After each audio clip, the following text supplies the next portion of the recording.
Les pavés de la mémoire font leur apparition en Alsace. 27 de ces petits pavés mémoriels imaginés par un artiste allemand ont été scellés dans le sol de Muttersols, devant les maisons dans lesquelles ont vécu les Juifs du village déportés et morts durant la Seconde Guerre mondiale. Un acte hautement symbolique et plein d'émotions qu'ont vécu aujourd'hui Anne-Laure Marie et Guillaume Bertrand.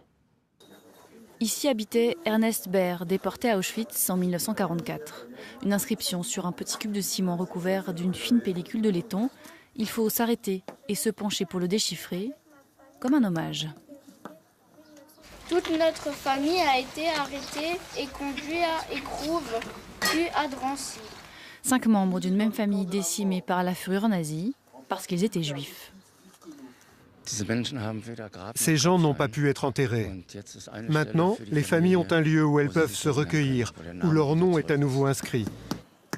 Ce qui est important, c'est surtout de se souvenir de ces hommes, de ces femmes, de ces enfants, de 3 ans notamment, voilà, pour que, au fil des générations, une histoire incroyable ne s'oublie pas. 27 pavés mémoriels ont ainsi été scellés dans le sol à Muttersols, un village qui au XIXe siècle comptait une synagogue, une école juive et même une usine de pain enzyme. 10% de la population était israélite. De ce passé, il ne reste rien. Alors pour Jean-Pierre Lévy, petit-fils de Joseph et Palmyre, déportés originaires du village, c'est une façon d'inscrire leur nom dans la mémoire collective.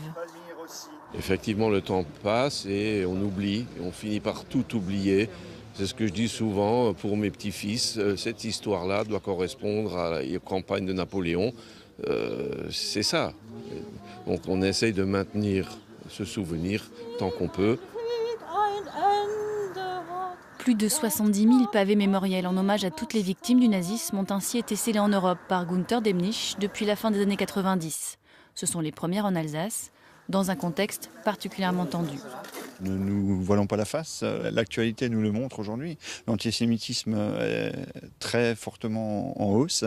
Et l'autre jour, quand je regardais malheureusement les actes de vandalisme au cimetière de Herlisheim dans le Bas-Rhin, je me disais, bien, pour chaque croix gammée, il faudrait poser une Stolperstein.